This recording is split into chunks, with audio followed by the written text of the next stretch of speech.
16h-18h sur Europe 1, l'équipe est sauvage. Mathieu Noël. Vous écoutez l'équipe est sauvage, l'émission qui peut aborder des thèmes variés allant du cinéma d'auteur au CAC 40 en passant par les paupiettes de veau. Et justement, sous le regard de Ludivine Sagnier, notre invité, s'installe à présent en studio un homme qui est à l'hédonisme ce que le pape est au catholique. À la mode des Bouddha Balls aux graines de chia sur base de quinoa bio-équitable, il répond gencive de porc à l'ardéchoise. Il a arrêté le sport en 1987 après un stupide accident de badminton. 85. S'il continue à ce rythme, bientôt... On aura du mal à distinguer l'avant et l'arrière. Non, je vous en prie, Anissé. Non, vous allez trop loin, Anissé. Bonjour, Olivier Pouls. Bonjour, enfin je sais même pas si je vous dis bonjour. Salut Mathieu. Alors, Olivier, on continue de préparer déjà le réveillon de Noël avec vous. Hier, c'était le foie gras. Oui. Aujourd'hui, forcément, La volaille. la volaille. Et alors, est-ce que vous savez pourquoi on mange de la dinde traditionnellement à Noël? Aucune idée. Aucune idée. Non. Alors, c'est une tradition qui ne remonte pas à si longtemps que ça remonte au XVIe siècle exactement. Tout de même. Et pourquoi n'en mangions-nous pas avant?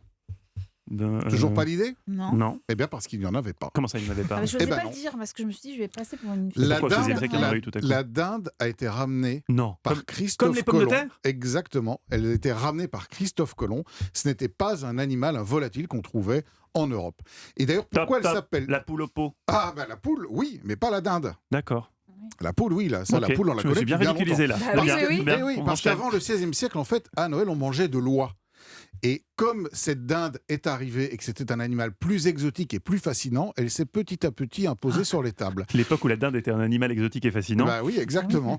Et elle s'appelle dinde, pourquoi d'ailleurs? Mais Et alors, on c'est- apprend c'est tellement très- avec bah vous, oui, Olivier, je ne sais pas. Eh ben pourquoi?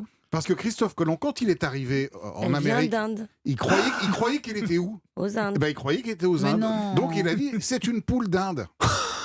Et Non, du mais coup, vous- ça s'appelle vous une déconnez dinde. ou pas Non, non, c'est tout à fait vrai. Mais ça, il faudrait quand même enquêter, Olivier, parce que... Écoutez, j'ai passé ma matinée à ça. Alors, autant vous dire que je suis plutôt béton sur le truc.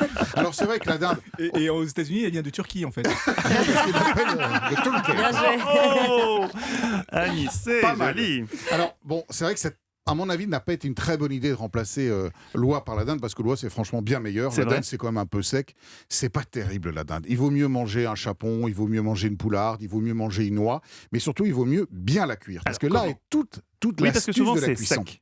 Alors, je vais vous donner deux trucs Et vous n'avez pas infaillibles. demandé à Ludivine au préalable Si elle était végétarienne végétarienne. ou D'habitude, pas. vous posez la question. Je ne le suis pas. Ah, bonne nouvelle. Ma recette tient encore la route.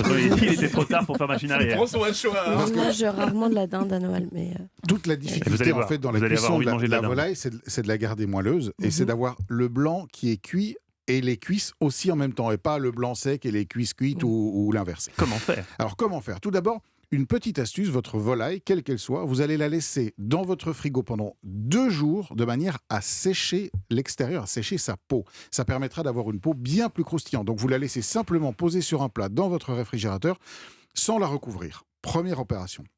Deuxième opération, la cuisson. On la cuit au four.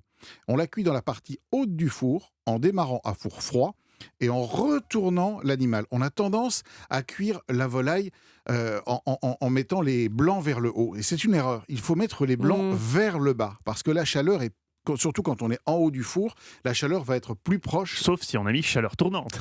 Alors même si on a mis chaleur tournante, en général, il y a effectivement un tout petit peu plus de chaleur vers le haut. Donc on la il y a des retourne. nantis à cette table. Mais non, c'est juste que c'est ma seule question, Ludivine. En fait, je suis tellement nul en cuisine qu'à chaque fois, je lui dis, mais chaleur tournante? Surtout parce qu'il a un très beau four à chaleur tournante. Oui, c'est vrai. Et donc voilà, double une fois que cavité. vous avez respecté ces deux principes, vous aurez l'assurance d'avoir une volaille croustillante à l'extérieur et Moelleuse à l'intérieur. voilà, parfaitement cuite avec des blancs qui ne seront pas trop secs. Merci beaucoup, Olivier Pouls. Et en plus, merci pour cette histoire. On a appris que la dinde était arrivée seulement au XVIe siècle avec Christophe Colomb. Absolument. Et surtout, j'ai bien aimé votre interprétation de Christophe Colomb découvrant la poule et s'exclamant « Oh, une poule d'Inde !» Bravo, Olivier Pouls. En route vers les Césars. Olivier qu'on retrouve tous les samedis à 11h dans la table des bons vivants de Laurent Mariotte.